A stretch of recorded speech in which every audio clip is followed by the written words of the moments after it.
Welcome, everyone. I'm Bill Dudley. I'm the chair of the Bretton Woods Committee, and I'm delighted to be here today in Marrakesh. And I want to thank the IMF, the World Bank, and the government of Morocco for hosting us. This is my second trip to Morocco. I actually arrived in Morocco this time on October 1st, and I have to say, every time I come to this country, I really enjoy the country, the people, the culture. It's a terrific place, and I'm glad that we can have this happen today, even with that horrible tragedy that occurred just a month ago on September 8th. I want to thank the International Finance Forum and the Center for Global Development in partnering with the Bretton Woods Committee in our opening session, which is called Strengthening International Cooperation in a Fragmenting Global Economy. International cooperation and coordination is more important than ever as we tackle problems and issues that don't stop at national borders: climate change, health, trade, national energy,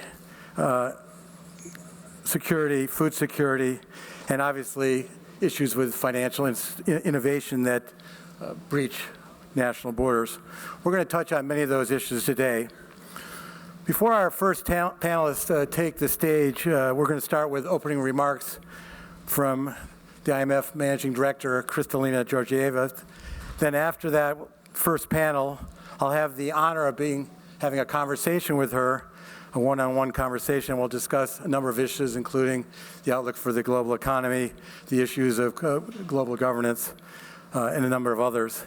And then we'll conclude today's conference with a panel discussion, Reforming the International Financial Architecture for Global Challenges.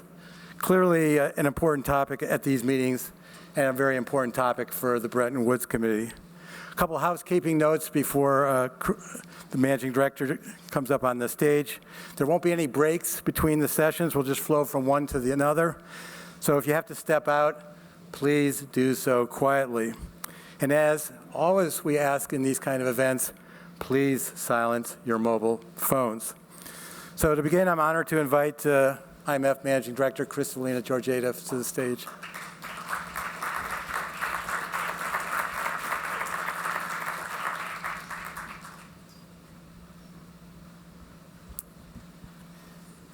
A very good afternoon to all. Thank you very much for being here.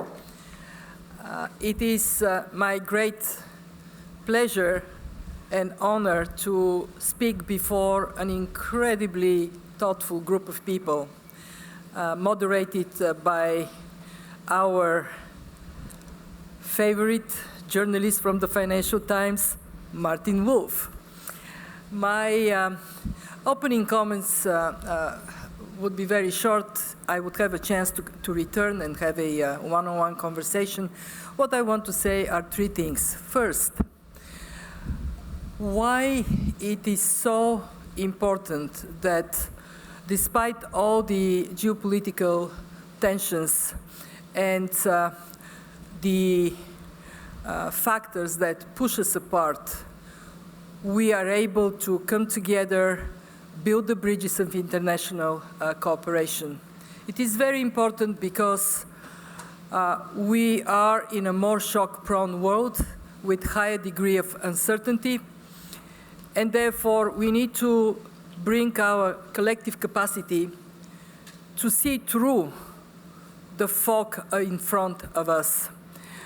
It is our job at the IMF to bring data, to inform policymakers, and it takes great pride of also bringing the world of finance together at our annual meetings to compare notes and think how we can best move in this more uncertain world.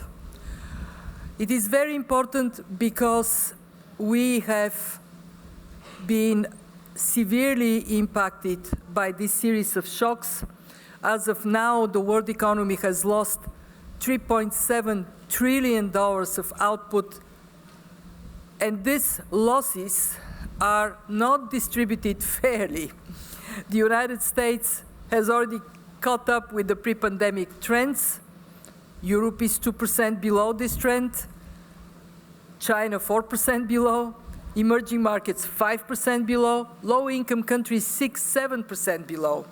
We have to find the capacity to overcome the scarring from the pandemic by preventing any further erosion of the trend from before the pandemic of poorer countries catching up. That has been arrested and reversed. And we also need to come together because we simply do not have the growth that we require to heal the scarring and to address the incredibly significant challenges in front of us, the challenge of climate change, of inequalities, of poverty. 3% global growth this year, 3.1% over the next year's medium term. That's not nearly enough what we used to have, 3.8% in the previous decade, and boy, not at all enough for what we require to move the world forward, to get digitalization and the green economy flourish everywhere. So this is my message to this audience. Number one message, we have to work together because otherwise we are in trouble. My second message is we also have to work together because the world in the next decades is going to be one in which the African continent will be the only remaining place of potential demographic dividend. Europe has been aging, most of North America doing better, but not quite so well. China is now turning into an aging society as well. India will pick up not too far into the future. The only place where youthful, dynamic labor force will be in place is Africa, the Arab world. With the capital being in the north,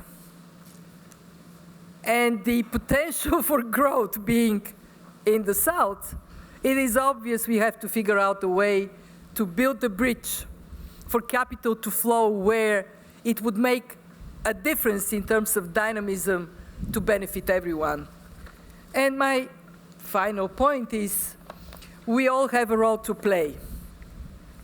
We have a role to play at the IMF, bring the membership together. We have a role to play in constantly striving to be stronger in the face of those frequent, devastating shocks.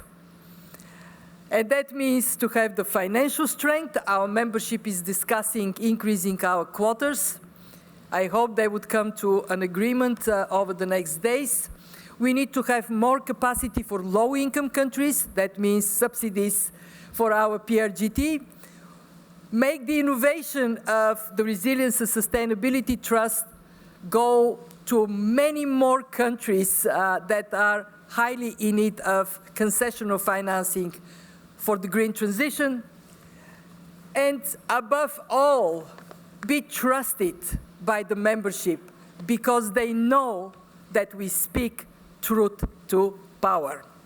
Thank you very much. Have a great discussion. Look forward to coming back with you. Not, I think, what, in about an hour time? Let the fabulous panel begin its work. Martin?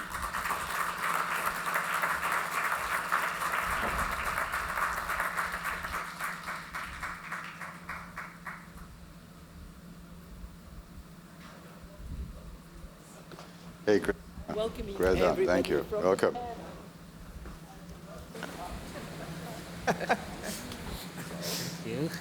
Thank you. Have great fun. Is that correct? Yeah. Your name Oli? on there. You're Oh, here. this- okay, You're yeah. there. So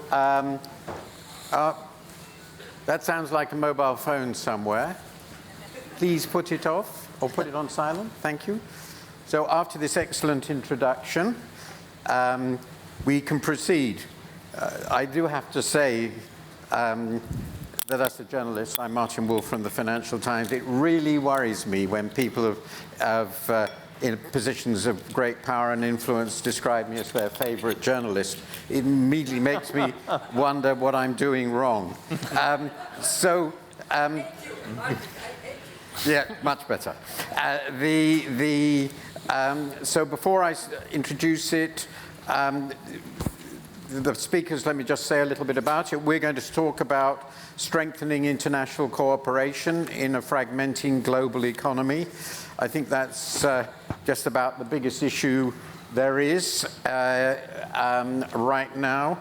In a recent column, I'm sure I wasn't the only one, I defined what we need in the world in terms of global public goods as 3 Ps: prosperity, peace, planet. And we are going to be talking mainly about prosperity, though it, of course, is conducive to peace and has to be done within the constraints of the planet.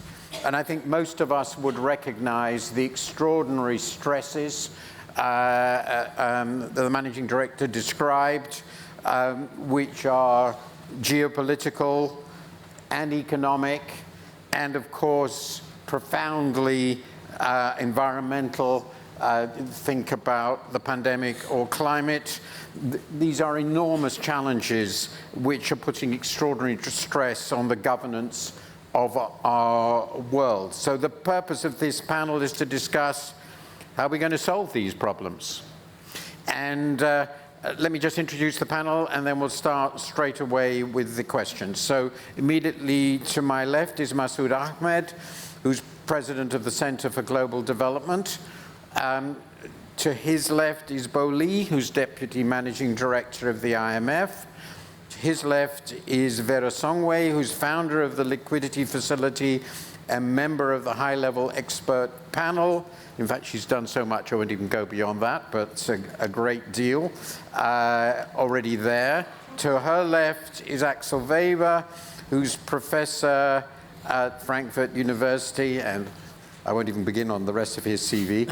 And finally, Danny Alexander, who is Vice President for Strategy and Policy at the AIIB, and had a modest political role in my own country at some stage. So let's start off with the first major question. So most current global challenges, as I've mentioned, center around the global commons, and international cooperation is by definition a necessary condition for solving them. So given where we are now, and given the political pressures we're seeing and the new attitudes to multilateralism in trade in other areas, how do we solve these problems? So Vera, start with you. Thank you again, and it's a pleasure to be here in Marrakesh. I think it's a sign of resilience by the Moroccans to have us here, and really a pleasure to be back here again, of course, to the meetings. I think 3 things, really. The first one is we must look inside. We need leadership, and Kristalina just spoke about where is growth coming from, and you're right, and I take the African continent. When we had the 15-year period of uninterrupted growth, we were growing at 10%, 15% on average. Africa was growing almost at 7%. Today we're thinking Africa is growing at 3%, 3.4%. What is happening is we're seeing Chinese growth going to 5%, the US is down. And so essentially, the minute we talk about de-risking global growth in the ways in which we're talking about it, we are putting a lot more risk on emerging market economies, because as we know, when China contracts, emerging markets contract. Latin America, Africa, we all go into that. And so I think this context of sort of what does a de-risked economy mean, essentially may be an economy that contracts global trade. Today, Africa's global trade is about 2.8%. India, that is also hoping to sort of become maybe one of the large and fastest growing economies in the world, is also only its share of global trade is less than 3%. For any of us to be able to do better We must fix global trading rules. There are more trade barriers today than we have ever had in the history of global trade. We're stopping chips, we're stopping drugs, we saw it during COVID. And now because of agriculture and the war in Ukraine, there are bans on food commodities. We cannot live in a multilateral environment with those many failures in governance. And finally, I think for the youth that we talk about, one of the, I would say, almost pandemics of the developing world, and of Africa in particular, is what we call the informal economy. The informal economy is condemned to not grow.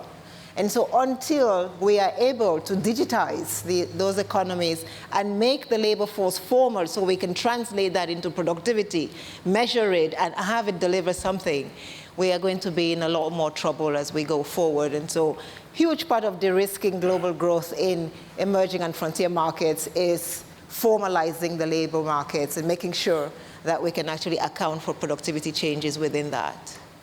Thank you very much. Masood.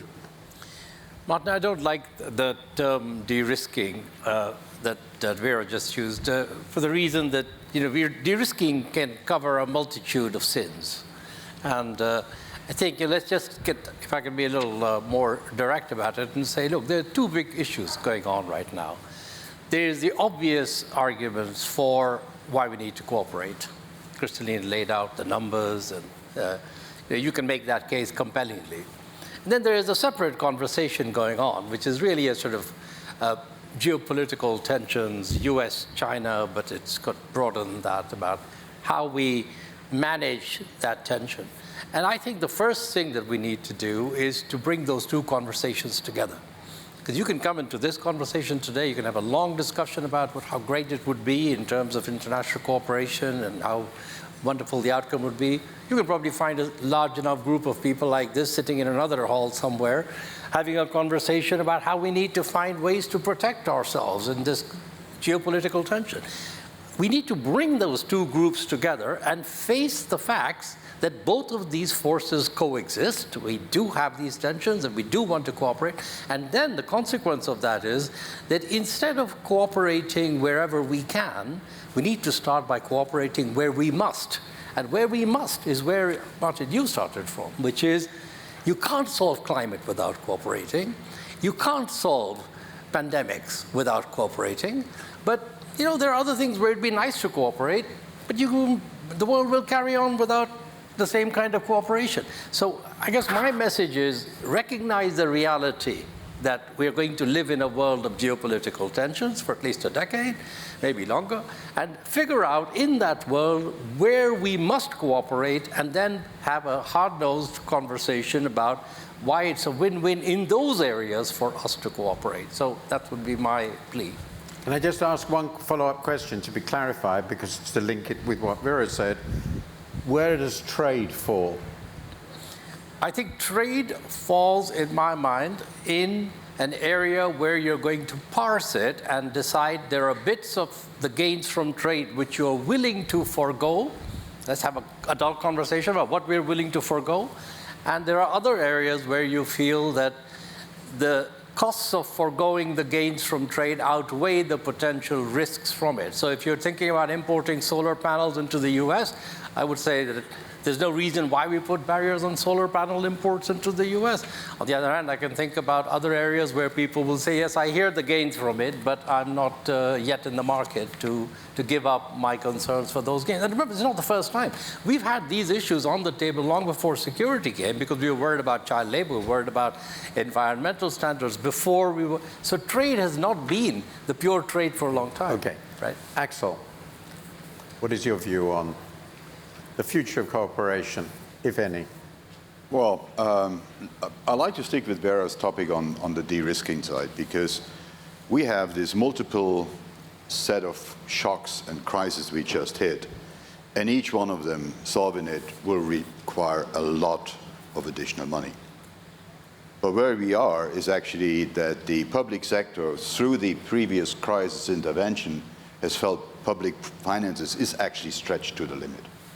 So we need to look into other forms of financing. And of course, the private sector, and I've been a long time in the private sector, is the first that comes to mind.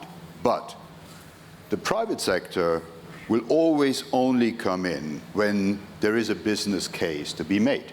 And the private sector will step in with loans and credit as long as there is a positive risk-adjusted return to be made. And that's why I think Vera's topic about de-risking is very important. But when we talk about private-public partnerships, which is sort of part of where we need to go, we really need to watch it, that the price of de-risking projects for the private sector does not come with an up-risking for the public sector. And the only way to do that, if I look at Kristalina, if I look at our friend AJ that we worked with for a long time at the IIF and in the financial sector, none of it can come without additional money. Now, if you talk about governance issues, they're important. But what is more important is a lot of additional money that needs to be committed. For me, that's the most important issue, and I think many haven't faced up to this. A lot of discussions I read about the IMF, about the private sector, about the World Bank, about reorganizing, it's all about other people's money.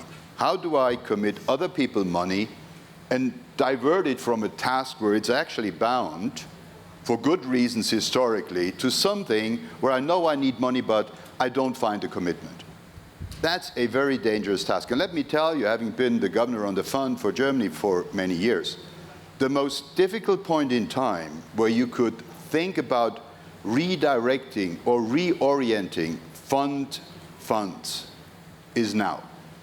We've had the most synchronized, the fastest, and the steepest interest rate increase globally in post-war history.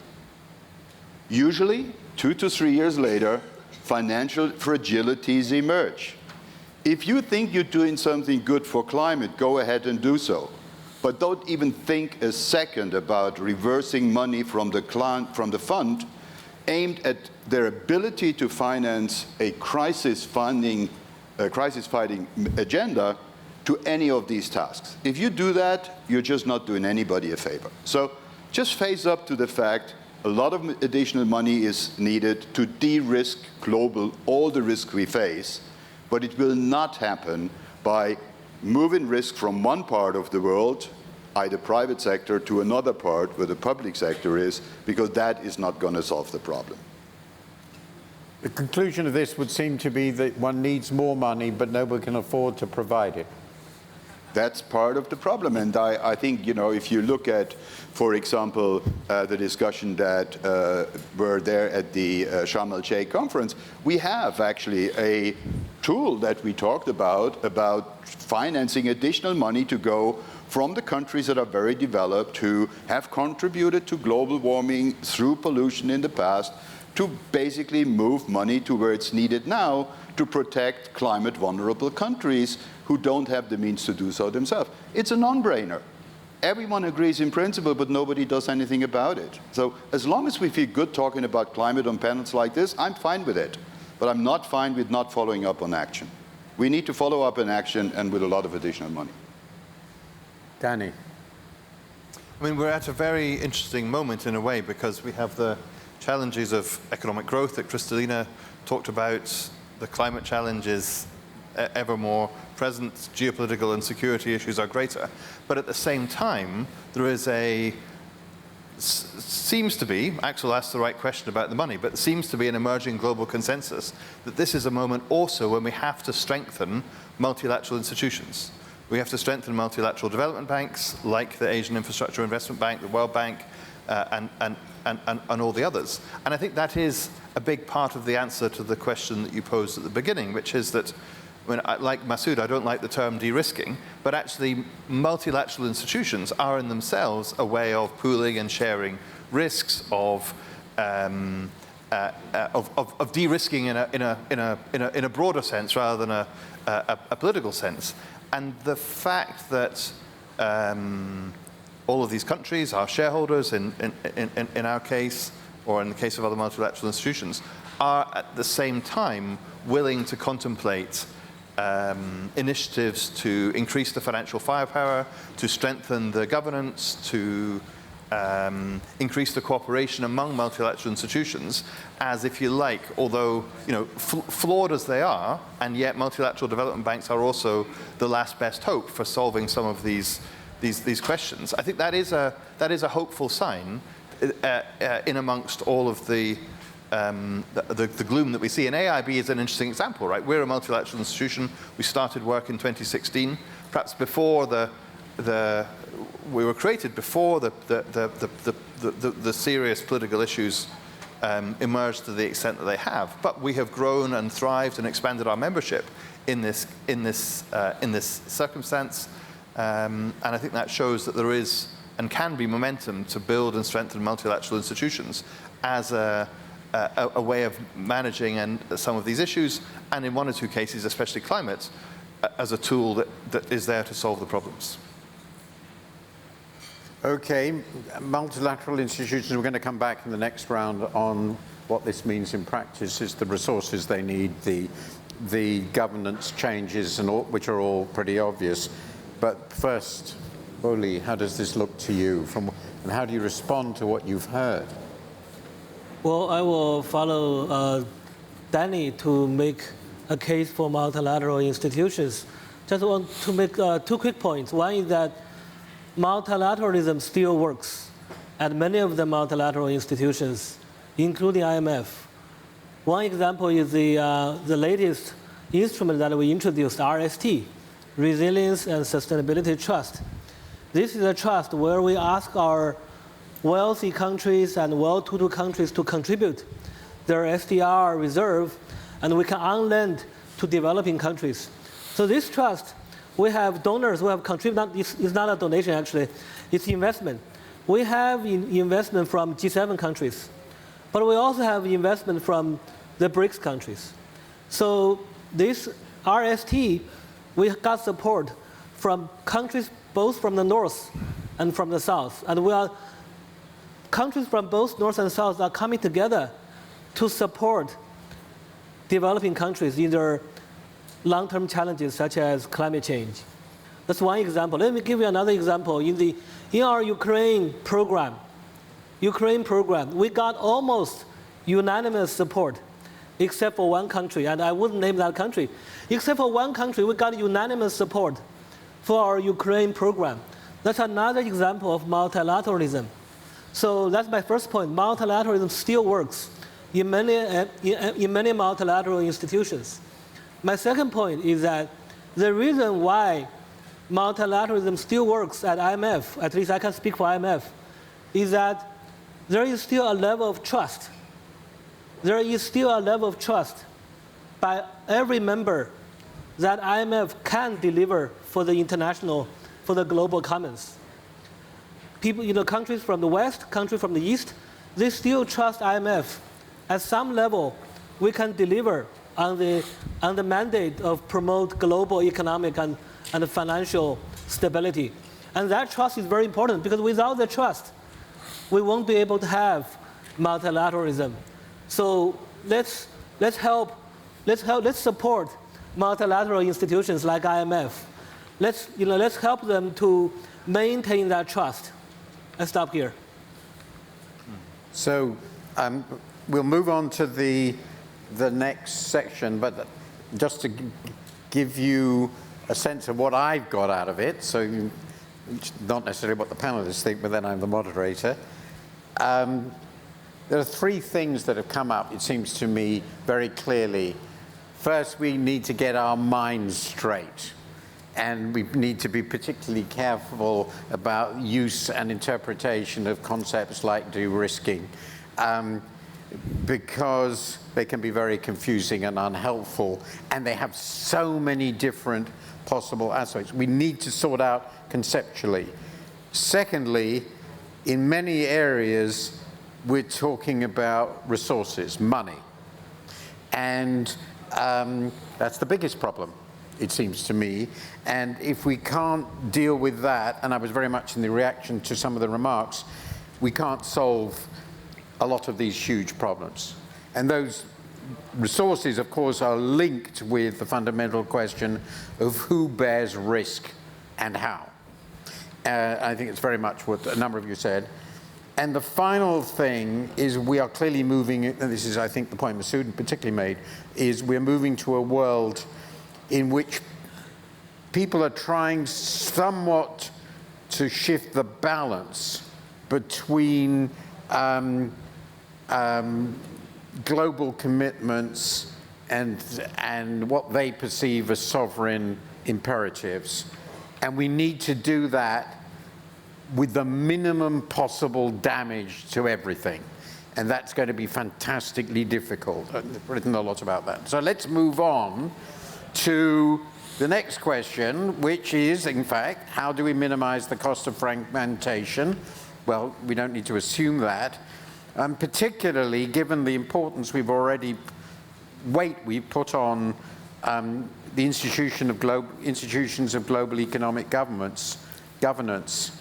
How are we going to reform them, in particular to reflect the rising aspirations of emerging and developing countries, which is obviously a very big part of the current agenda. So Masood, what's your view on that? Where do we go with these institutions, which we all agree are wonderful and perfect and incredibly important, and how do we actually make them even better for this very different world? So, look, I'll just give you two quick points about it. One, take the institutions that are global, say IMF, World Bank, maybe WTO. We can do things to improve their governance. In the IMF, they're talking about adding a third African executive director. I think that's nice, but what I would say really matters is, are they designing the products and services from the perspective of what the developing countries say they want? So the IMF wants to be part, and I fully support this, of a strengthened global financial safety net. Great. Now you can approach the design of the safety net from the point of view saying, this is the group of countries that needs the net most. What kind of safety net will be the one that meets their needs?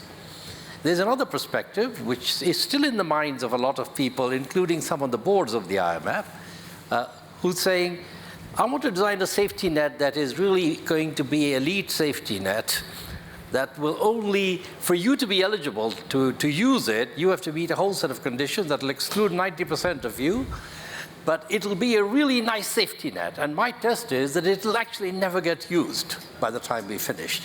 And so what's your mindset as you go about the business of designing the safety net? Use that as an example. And I think that applies across the board. The second quick point I want to make is that then there are a set of institutions that are not global. The OECD is not a global institution.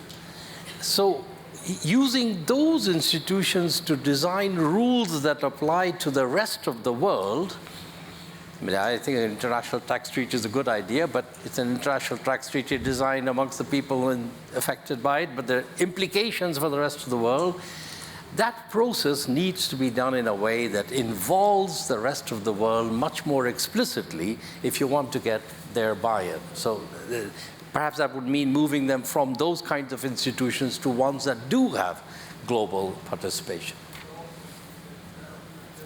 Okay, that's a challenge.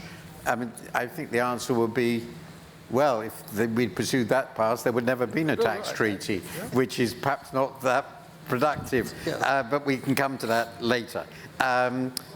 Axel, how do you redesign the institutions, particularly since you're an expert in monetary affairs, that really does apply to the fund? Well, I think we will not be able to do a grand new design, grand plan top-down. I think the only thing that will work is to really adapt these institutions to the changing need for global coordination, because we've added a number of areas of problems, the pandemic, the climate crisis.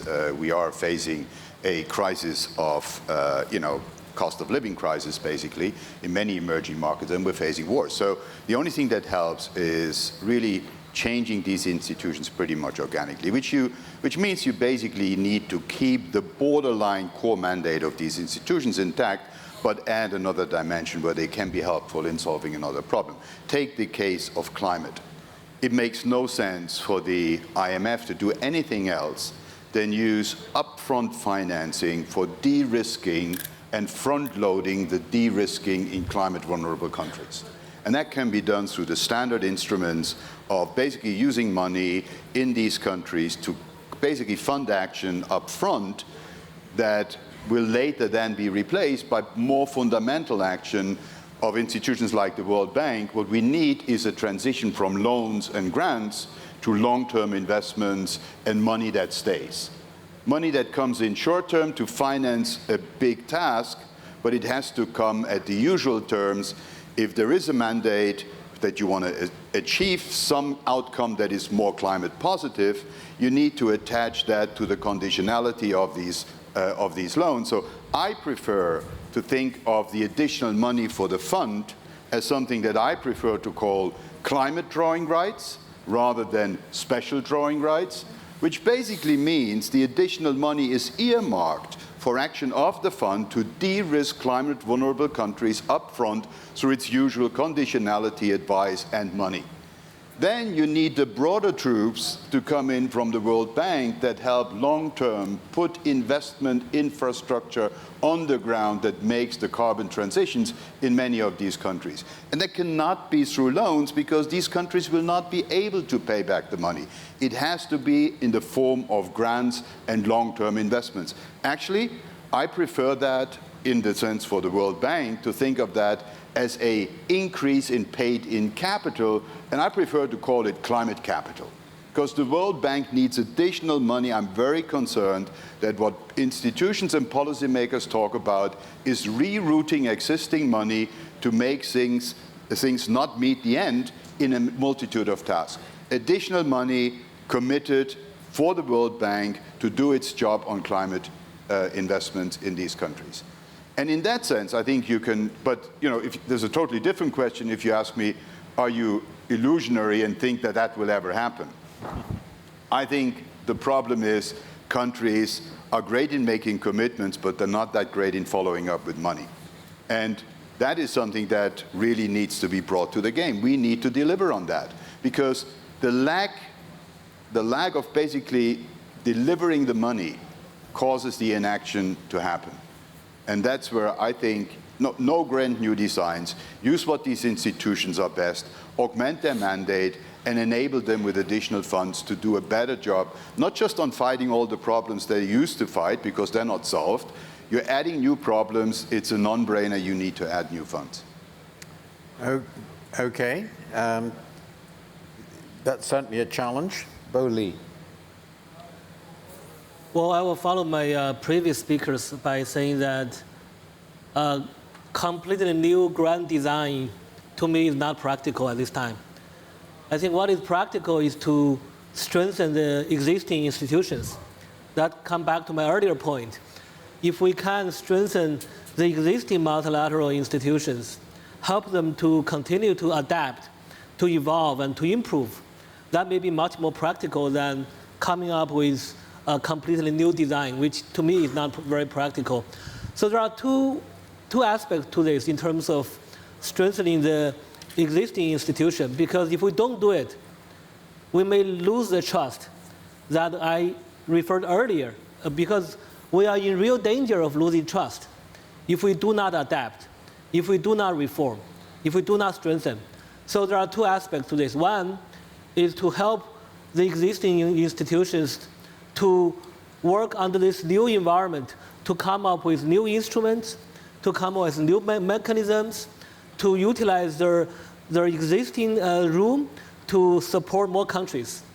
IMF have been doing that in the last several years. We have come up with a number of new instruments, including RST, including food shock window, including emergency financing, and we have been able to help many, many countries.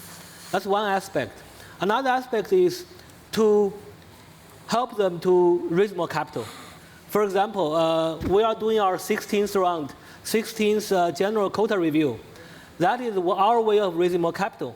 That's our way of strengthening our institutions, strengthening our resources, because IMF is a quota-based institution. That's like our equity.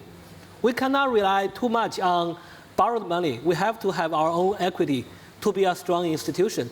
So I would, again, call our member countries to support our 16th quota review, to support our quota increase. I stop here. So how important, just a very quick, do you think the reweighting of quotas is as a necessary condition of such operations in order to deal with the trust and legitimacy problem that you rightly identified? Well, first of all, this is up to our membership. But I heard from many members that realignment of quota share is urgent and also important. However, in terms of the formula, in terms of the approach, and in terms of the timing, we need more consensus. And I think it will happen, but it will take a little more time in terms of forming consensus. I stop here. Okay. Danny. So a lot's been said. I think that when we were creating AIB, we took a hard look at existing MDBs and learned a lot from what had worked, and also made some, picked up some areas that we thought we could improve upon. And so our governance is very similar to existing MDBs, but for example, we have a non-resident board rather than a resident board. We heard the message very much that client countries want MDBs to respond efficiently and quickly to their needs, and so we're trying to build an institution that is lean and efficient in the way that it works. That's not easy, and it's a promise that you have to remake every day when you're building an institution. But I think those kind of it's not a reinvention of the system. It is it's incremental but useful improvements. I think secondly, we talk often about the MDBs as a system, and yet, as our president Jin Chun has often observed, actually the MDBs only work patchily as a system. AIB has built up a very strong partnership with the World Bank, with the largest co-financing partner of the World Bank today. And on climate, there's very good cooperation. But we really need to strengthen the ways in which MDBs work together collectively to address some of these challenges, so that it's not just one institution or another trying to deal with the issues, but collectively we're finding ways to improve the experience of clients, to get the resources more quickly to where they're needed. And then, as you said at the beginning, I was Chief Secretary to the Treasury in the UK in the period immediately after the financial crisis in 2008. And Axel's obviously right that countries always say they don't have money for things. And yet, even at that time, during the largest fiscal consolidation the UK has seen for many years, and I know, Martin, we've debated before the merits of that, but we were at the same time able to increase the UK's ODA to 0.7% of GDP. And so if there is political will to find the resources, they can be found. And I think that, well, I hope that in this discussion about how to strengthen MDBs, that political will gradually be found. Vera, last word on this particular segment, and we're going to come back to bring it all together. Now, three things, I think. When we talk about strengthening international cooperation, the emerging market countries and the frontier countries see themselves in this conversation as newcomers to the discussion. And for them, and just to give you a statistic, 3% of all sort of paved all-weather roads in the developing country versus 49% in emerging market economies. So there is clearly an opportunity there for everybody through financing. And I think one of the things that has really changed recently in international cooperation is having the private sector at the table. It has totally changed the name of the game. And I think, as we just finished a report on the independent expert group on MDB reform, where we say that we need $3 trillion to sort of get to the growth prospects that we need, of which 390 billion are going to come from the concessional package. The rest is actually going to come from countries. So countries are financing their growth. Countries are financing their development. And what they want to see with international cooperation is that the global development system reflects what they're trying to do, and not sort of is working tangentially with what they're trying to do. And that's where the RST comes in as a very powerful instrument, because it is going to enhance what countries are doing to fix their climate mitigation or adaptation policies. And so I think these two things that are happening with international cooperation, which we need to do more and better, is bring the private sector in, bring them well, not just kind of, okay, well, in the last minute, we need the private sector, let's find them. Because they will deliver the trillions. We're asking today, we have about $130 billion of concessional, global money. We want it to go to 390 billion. With 390 billion, we leverage it to $1 trillion of sort of MDB work. The second thing that we need for international cooperation, and I think you mentioned it, somebody mentioned it about, we cannot borrow to finance climate. And one of the things we're struggling with today is the debt conversation, the cost of capital, the cost of money. So here we are sitting in this nice forums talking about the cost of money, and somewhere in Axel's previous life, we have the Basel Committee saying, well, if you lend to those countries, we're going to say that you're risky yourself, and so maybe you shouldn't lend. And so, you have the Basel Committee tightening capital requirements, tightening liquidity restrictions, and us saying we want to de-risk. And I think we need, again, to be able to bring those two conversations together. 25 years ago, when the Bretton Woods systems was made, emerging market economies, frontier economies were not exposed to capital markets. So Basel regulations didn't really hit us. But today they are hitting us front and center, and we must do something about it. And finally, is on the carbon markets, and you mentioned it a little bit. I think one of the things that emerging and frontier markets are looking at and saying is, why can't we find a global rule for carbon trading? We have a rule in Europe, which is voluntary. We have a compliance rule in the United States. Carbon markets is going to be probably one of the single most revenue-enhancing trades that we're going to do outside of sort of global trading mechanisms, that is going to deliver resources to emerging markets. And I think the IMF, Kristalina, has been talking about sort of the subsidies that go to sort of negative fossil fuels. If we could actually begin to get this, 5 countries today are making $1 trillion just because of the Ukraine war and increases in the cost of energy. Those countries, if we had a carbon market, could transfer some of those resources to the emerging markets. But we need an international cooperating system that actually makes this work and not makes it difficult when it comes to delivering it for the emerging market economy. So we will also finance our own growth. Of the $3 trillion that we need, domestic resource mobilization is actually 70% of what is going to finance growth. And we have to make sure that that conversation also comes into our global discourse, hence IFFs and illicit financial flows and other things that we could talk about. Now, I just want, before we go towards the end of our panel discussion, we will be moving to Q&A in about 10, 15 minutes.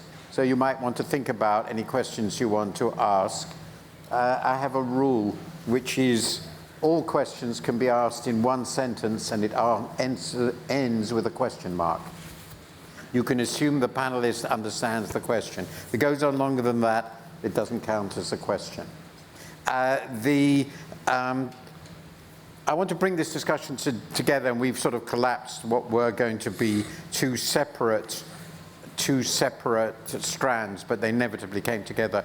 And I'd like you to sort of think about the following question, and I think the way Vera's been putting it just then is very helpful, because what I get out of this sort of discussion, and it's very familiar to me, is there are these huge meta needs of our planet, right?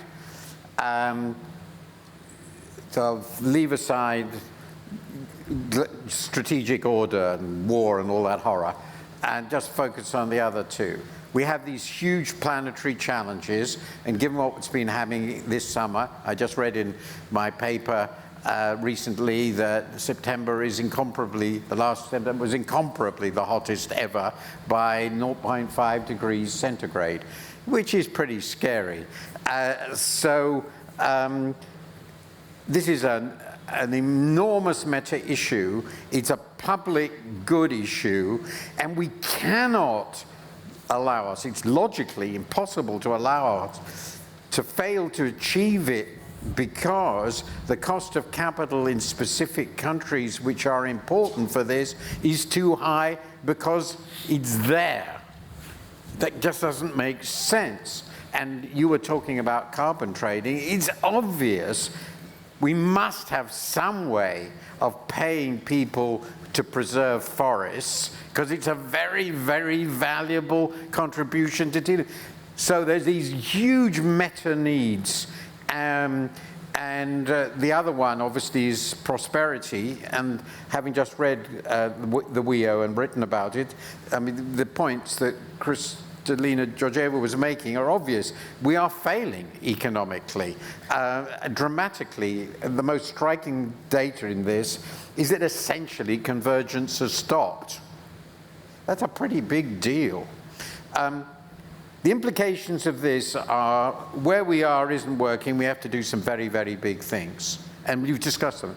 On the other hand, we have a perfectly good and reasonable discussion which says we've got these nice institutions, which I respect and admire. They can do more to help, which they can do.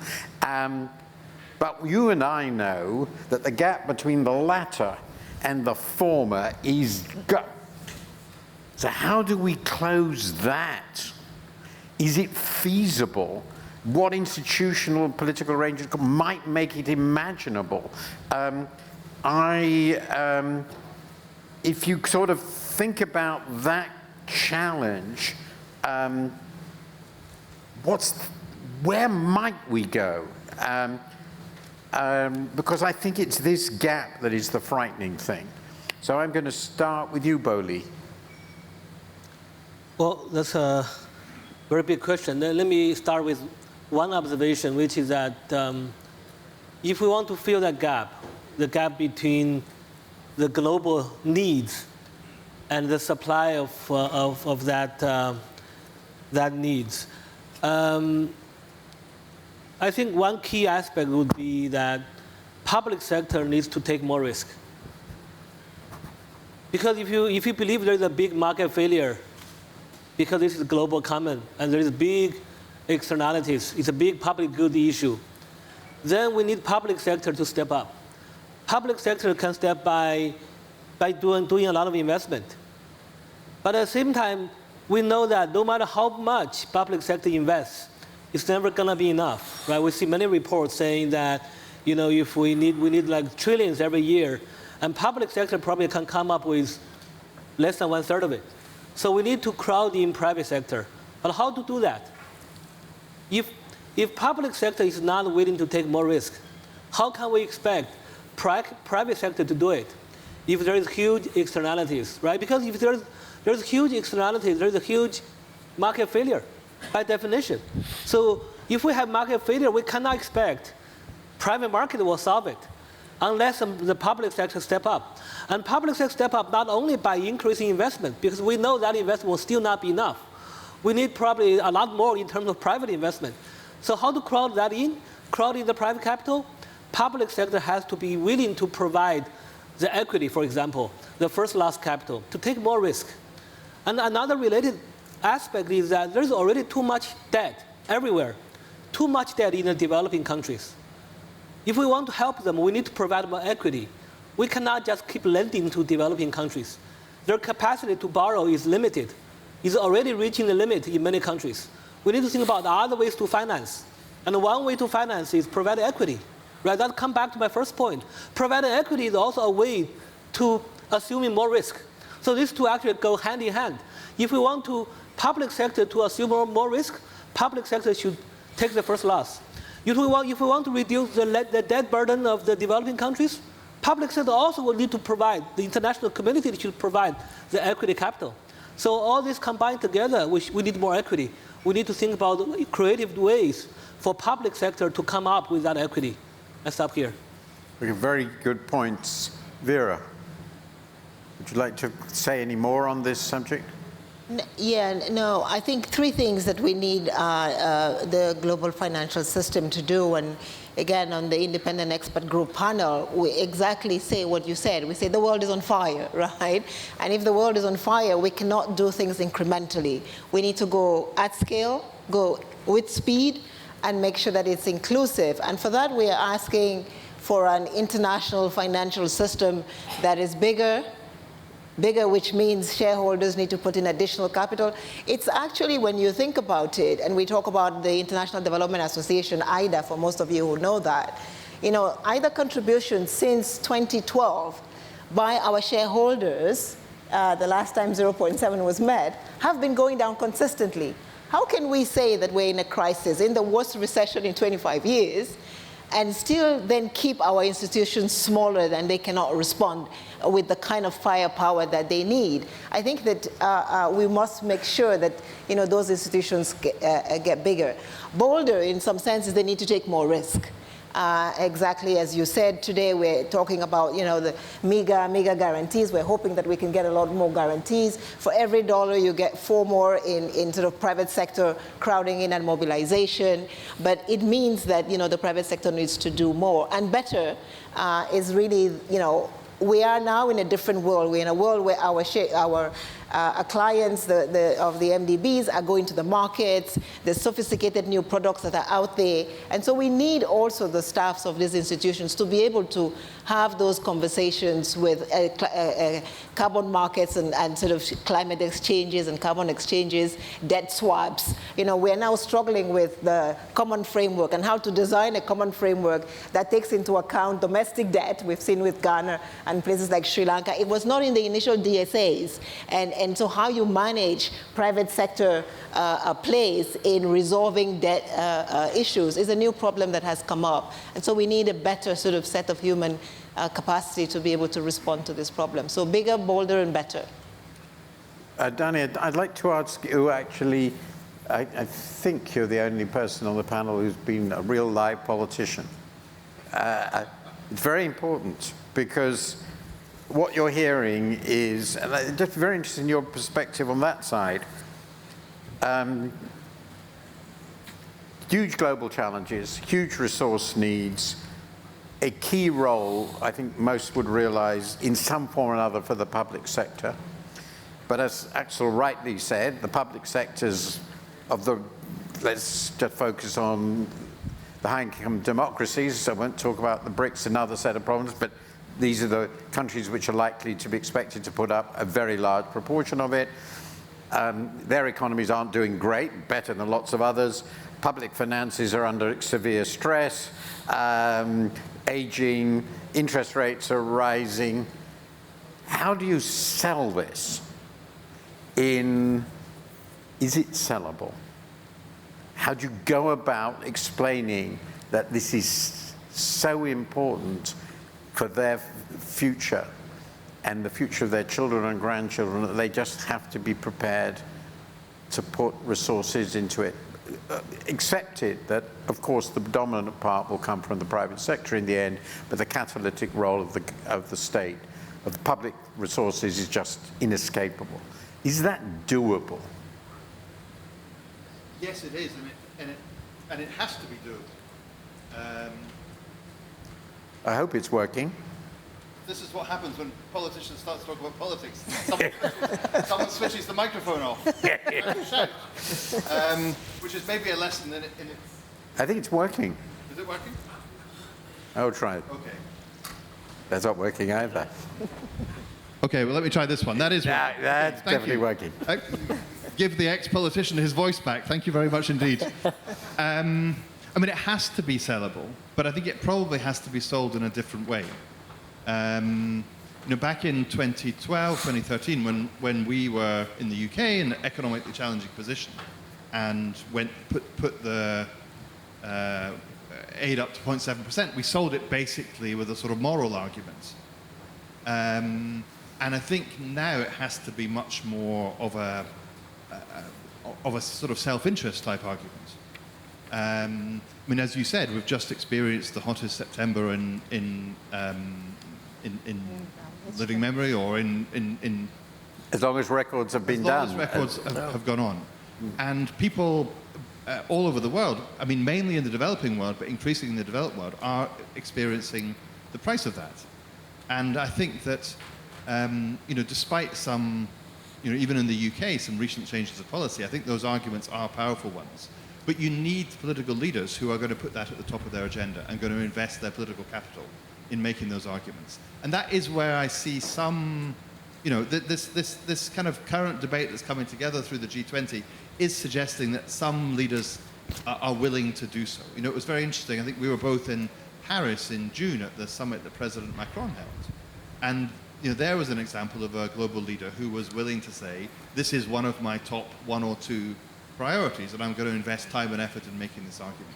And I think in the end, those things are a political choice. If you decide to invest your capital and your effort in making those arguments, you can do so. But I think,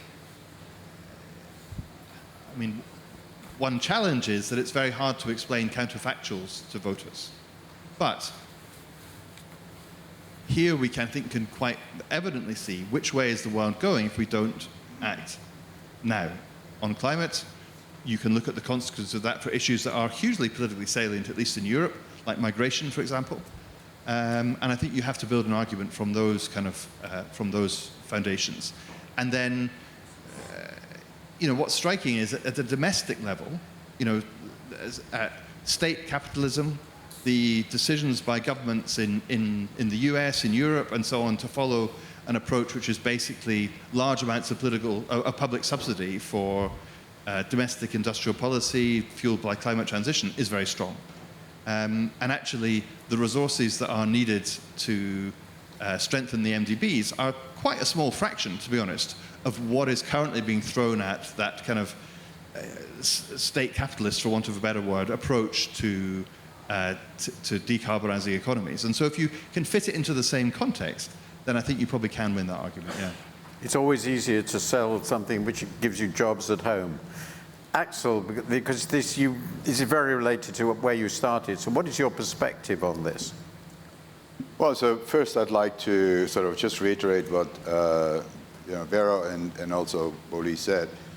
We're talking about a global externality. And there's no way other than using, dare I say, taxes of citizens and corporates. Gordon Brown just wrote an article about that, in getting on top of an externality, or using some form of price mechanism like carbon trading to do this. So we know in principle how to deal with externalities. These are costs that are incurred by the planet on the back of economic activity of individuals, countries, and households. The second thing, if you look at the size, it sometimes helps to look at the size of the beast. This is a problem that is 120 trillion, where we need to invest that amount of money till 2050 to come onto the 1.5 degree path, 120 trillion globally, which is the size of global GDP or the size of the global market capitalization of all capital markets globally.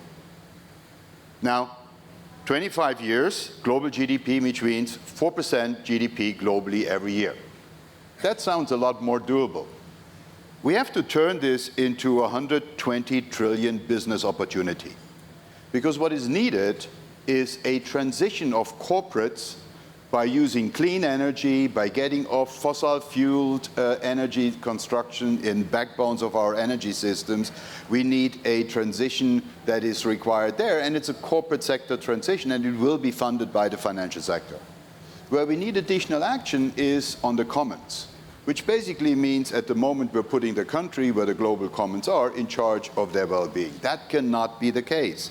We need to raise global money for securing that. And it needs to come from the mature countries to move to the from the industrial countries to the emerging. That's the point I was making.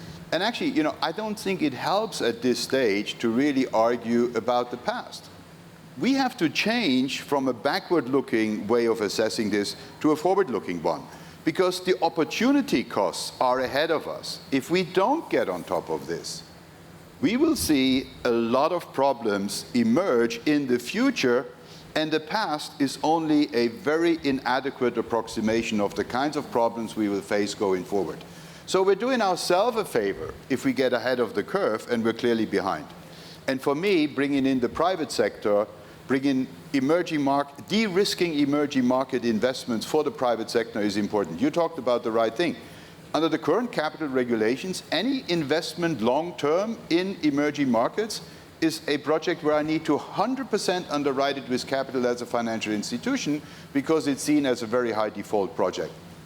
Only if you look at financial returns. If you look at environmental and other returns, the whole project is a lot more desirable, and we need to really set the right incentives for this to get financed by finding a much better way than de-risking these projects for the private sector by simply having the private sector stay away from them. That's extreme de-risking. The private sector doesn't fund any of that because it's too costly. We need to bring the private sector back into that, and for that we need to make it a business opportunity, and that's where we need to review some of the regulation that impede some of these investments that we'd like to see. So my back of the envelope calculation is that your 100 and whatever trillion is about 2 to 3% of cumulative GDP. Sounds cheap, doesn't it? Doable. Final comment, Masood.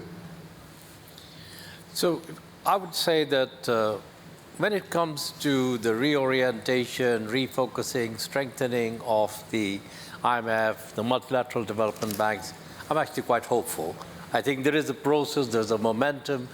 I think we'll see by the end of this year progress on that. I think IMF is moving forward also. It'll take a little longer. I think the risk there is that we'll declare victory before we should. We'll only go part of the way on ambition, and we'll say we've done the job. There'll be a mistake, we'll pay for it in 5 years. On your bigger question, because even if you do all that, it's a fraction of what is needed, your 150 trillion. I don't think that we have reached the tipping point, despite the hottest September, despite the forest fires, despite the floods. I don't think that we've got the political tipping point yet, where the politicians feel the heat to say, I mean, feel the heat in different sense, metaphorically, where they feel that they have to act on it. And until we get to that point, I'm not sure what it will take for them to get there. Until we get to that point, it will continue to be incremental, piecemeal action, postponing the difficult decisions. But there will come a point, not too far in the distant future, I think it'll be soon, where the cumulative impact of climate change on your own societies will force politicians to then ask the questions, because we know what needs to be done. We just haven't yet got the political equation turned around to the point where we say we have to do it. We're going to go from the impossible to the doable, you know. Yeah, my theory is that if that you're right, and I can imagine events that would cause it, this could trigger a much bigger movement towards shared sovereignty than we could possibly imagine. And it would, and after all, the shift to these institutions invented during the Second World War was itself far more than anyone could have imagined before. And it takes crises. Okay, unfortunately. Questions, I'm sorry we've gone on just a little bit. Please explain who you are and then your question. I'll take 2 or 3 together and we'll go from there. This gentleman here, please. You'll get a microphone, I hope. Thank you very much. Axel, my name is Mahesh Kotecha. I run a structured finance advisory service. I was a pioneer in structured finance and in raising business at Standard & Poor's for a decade. Axel talked about risk-adjusted returns for equity, but frankly, one needs the same for debt. And to crowd in private sector, there is an easy solution which the MDBs control. They have a database called GEMS, which has not been disclosed because there are confidentiality agreements that 24 MDBs that contribute that for 15 years with 33 years of data which the private sector can use to determine expected losses for transactions which are structured financings for climate. They can be done. When will that be released and why is it not being released immediately? Okay, very good question. Someone else?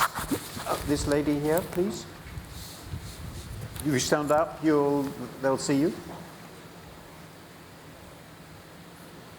Thanks so much, distinguished panelists. Alexis Crow, I lead the geopolitical practice for PricewaterhouseCoopers, and I'm at Columbia Business School.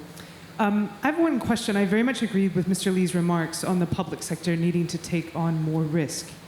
And I wonder if there is a successful national example of a country that has taken on more risk and actually reaped the rewards that Mr. Weber was talking about. I'm thinking of Singapore here. Thank you very much. And the third question, that gentleman there, please. Good afternoon. Thank you very much. My name is Andrei Radulescu. I'm coming from Romania. I'm the chief economist of the largest bank and senior researcher at Romania Academy. Thank you very much indeed for the great panel. I have only one question. So the outbreak of COVID put the world into the period of great transformations we are facing nowadays. But we are living in a world at present of gaps and trade-offs. This cannot be closed or addressed unless we have a better, let's say, negotiation between the Euro-Asian bloc and Euro-Atlantic bloc. Do you see the current division to last for many decades, as happened after the Second World War, or to have, let's say, in the coming years, better negotiations and, let's say, better solutions for a better world? Thank you very much. Okay. So either Axel or probably Bolie should comment on using the database of the MDBs, I can't comment on that, to help risk-adjusted insurance for debt. Axel? Well, Mahesh, I absolutely agree. We need to basically use all of the data we can have to really revisit this thing. But for me, the bigger issue is not make a better calculation of a risk-adjusted financial return. What we're talking about here is a internalization of external effects. And it comes with a direct financial returns, but it comes with an indirect non-financial return, which basically prevents future risks from materializing. So look at it like a stress test. It's not just the path you're on, but actually you could be on a much worse path in the future, and additional stress emerges if you don't price this rightly.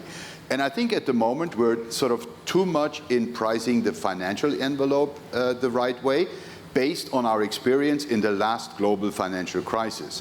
We've not really adjusted it for the right incentives to move the money to the right places where this externality on global climate change can be best funded. And, I think that is, the EU has some element in their legislation about a brown penalizing and green favoring factor. I don't think that that is the right approach, but I think something along those lines of actually pooling risk and trying to get on top of financial risks or non-financial risks like the climate change risk would lead us a long way. And rating agencies, I mean, there are rating agencies that rate green environmental content of any product you do nowadays. We need to move in that direction. We need to add a green element to global financial markets and not focus on building a green corner in our financial system. That would, in my view, be the wrong way to go. We have a big problem, so we need a big solution. Danny, very quickly. Just to say on this GEMS database question, this was one of the recommendations from the G20 review on capital adequacy frameworks last year. It's been worked on very hard by a group among the MDBs to achieve exactly what you're recommending, specifically with the purpose that having this data more easily available, especially to rating agencies, is one part of how you can get more value for the capital that the MDBs currently have, stretch the balance sheets further. And so I'm sure you will see progress exactly in the direction that you are highlighting. Anything to add on that, Masood? Or you... No, Danny said what I was going to say. Okay, in that case, second question. Can any of you think of a successful example at the national level? Good, I had hoped you were going to answer that. I can give you two examples, actually. One is Rwanda, the other is Barbados. In Rwanda, they have a national green facility. It's called Ireme Invest. And actually, we were able to work with them, with our RST and with other international partners. And in that facility, basically public sector, that including Rwanda government, but also including the international donors. Public sector are providing the equity tranche of that facility. And the goal is to leverage that up by 3 or 4 times at the facility level. But then when the facility invests in each project, there will be another opportunity to leverage up. So the total leverage could be something like 1/8 or even 9 or even 10. So this Ireme Invest, I would invite you to look at it. It's a good example of public sector money leveraging up with private investment. Another example is the Barbados, they have the blue-green investment company they are establishing. And within that company, it's like a bank, blue-green bank. Public sector is putting in equity, that including the Barbadian government and also including some international donors that will provide the equity capital to that bank. And their goal, again, is to leverage it up, 1/5 or 6 to crowd in private investment. And both projects have been, it's going on right now, but they have initial success at least in terms of crowding private capital. Thank you very much. Does anyone want to add on that? If not, I'd like to go, I think I'll ask you, Vera, if I may, since you've been at the United Nations and you've been involved in discussions.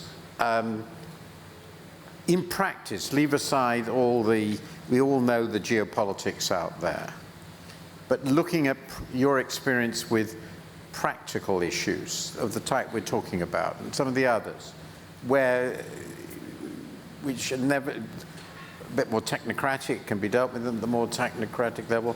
Is it, in your view, in the issues we've been talking about, all the issues really difficult to get discussions between, I think you referred to the Euro-Atlantic bloc, and I think, what was the other one?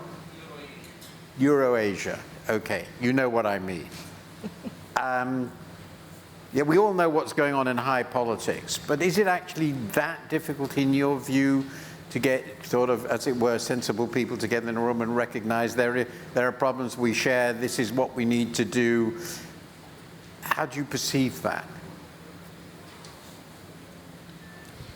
I don't think it's difficult to get people in a room. I think it's maybe a little bit more difficult to get solutions out of the room that are implementable the next day. Yeah. I think one of the things that I continue to insist on is we talk about, growth in the next century, in the next decade is going to be green and it's going to be digital. And I think for emerging market and frontier economies, until they live it, until they're able to sort of participate in that process, it is going to be very difficult for them to understand it. And I think it's really that, the conversation, I just said only 3% of paved roads in all emerging market economies. This huge business opportunity. Electric vehicles are going to are the future. If you don't have the right roads, we can't ride them, right? We talk about the potential of emerging markets. We saw from Chile to Peru to DRC to Zambia, they have cobalt, lithium, and everything that is needed. But rather than have an IRA that says, let's go all over America and find lithium, just cut a deal with DRC, cut a deal with Chile or Peru, and then they're participating in that process and can actually do it. So my sense is getting us in a room and talking, easy. Getting us out of that room to say, let's now go and do it, is I think, the more difficult. But when we see it done, and to answer the question, I was in a room the other day with Siemens, and they were talking about Egypt, $8 billion that was put together. Because I think part of the problem is also that when we do these investments, we're sort of in this pilot world. 100 million here and we did something little, 100 million there and we did something little. If the world is on fire and if we're at the precipice, we need 8 billion to get to the trillions that we need. We cannot be doing 100 million investments. We need to be doing billion-dollar investments. And I think that requires a lot more people to come together. For a lot more people to come together, we need to change the rules a little bit. We don't need to create new institutions, but we need to change the rules on the debt framework. We need to change the rules on voice. We need to change the rules on contribution. Thank you very, very much. I think it would be risky to take, well, I'm going to prepare to take one more question. It's unbelievably short. There's a lady over there. And it really has to be short, and one person will get to answer it. Possibly me, no. Hi there, my name's Clara Amarim. I'm a reporter for Oxford Development Finance. Mr. Weber, earlier you referenced the AfDB's planned hybrid capital SDR bond. And I was thinking, is this an example of this ground-up, global south, multilateral innovation that other MDBs can take inspiration from? Is it actually going to get off the ground, do you think? That was for you, but I didn't quite get the question, did you? No, I didn't quite understand the implication. You'll have to be slightly clearer. I'm really sorry. It echoes a bit. The echoes are quite bad. Apologies. The AFDB's planned hybrid capital SDR bond, I believe you made reference to The it earlier. SDR bond. Yeah. To not have SDRs, but capital. Climate capital, and what was the first? Hybrid capital SDR. Okay. Right. Well, look, I remember just shortly before Jim Kim left the World Bank, he asked me to chair a group that basically recommended a capital increase. And at the time, it was highly unlikely that it would happen, but in the end, it happened. And so I do think that countries are understanding that a lot of the climate action will not be for free. And if you ask me my lexicographic preferences, I'd rather have more money without an institutional reform of the governance of the IMF and the World Bank than having an institutional governance change without additional money. Because for me, that is clearly, of course, the best thing is to have more money and an institutional change. So that would be first best. But I do think that on top of the tasks of the World Bank and the IMF, which might be badly needed if we're heading into more financial vulnerabilities, we need to give them new mandates and new money for helping in the climate change, for not being the core of the climate change, because that's a transition of the corporate sector to a new energy, more efficient system, but for helping in the international coordination of that, and for basically taking care that the global commons receive the money from the industrial world in order to preserve them because they're not located in the industrial world. It's a bit like what you have in Europe on the securing of the perimeters of the European border. It used to be a task for those countries that happen to have the border. It's becoming more a common task of the Union. This is a global task. It needs global funding, and it needs global guardians. And I think the IMF and the World Bank are the best equipped globally to be that guardian, together with the United Nations organizations and the COP process and all of that. But we need a guardian that looks after these global commons, and we need the funding to be raised globally and spent where it's needed, and that's the redistribution element. And I suggest that it could be done through climate drawing rights, basically located at the IMF, or climate capital paid into the World Bank. Because that very climate word added to it basically prevents people from thinking it comes for free and it's the old instrument. It's a new instrument with new money, and that's what's needed. It has to happen with a change of quota, though. No, it doesn't need to happen with a change of quota. You can, I mean, we can talk about that. We're writing a report, so bear with us till the COP. But it can, but it doesn't need. The time has now ended. I don't want to summarize this. I'd like to, actually, but I won't have enough time. But I think there are just two observations. We've had, I think, a very rich discussion which has brought out some of the really big challenges, but only a few of them. And we focus, I think, rightly on climate and development. But, and this is the second point, of course, if we were having a discussion about health issues, or trade issues, or intellectual property issues, policing of the internet issue. I mean, we could go on. This is a very small part of the simply fundamental reality which we have created a completely global civilization for the first time in history, and we have not updated our fundamental political institutions, which are states. How we fix that is the single biggest challenge of this century, and we need to strengthen the institutions we've inherited from the past, but they won't be enough, and we're doing this at exactly the time when our states are crumbling. This is really, really big, and that's my summary of why it's so big. Thank you all, panelists. I think this was terrific, and I hope the rest of your discussions all go wonderfully well.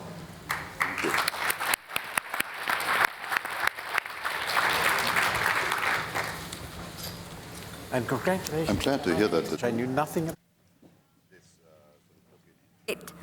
Just just want to ask everybody if you could just stay with us, stay seated. We're going to have the managing director come out on stage just after we get the stage set changed. So if everybody could just stay in their seats, we'll be rolling right into the next session with the managing director. I want to thank the panelists very much, and I also want to thank the International Financial Forum and CGD for partnering.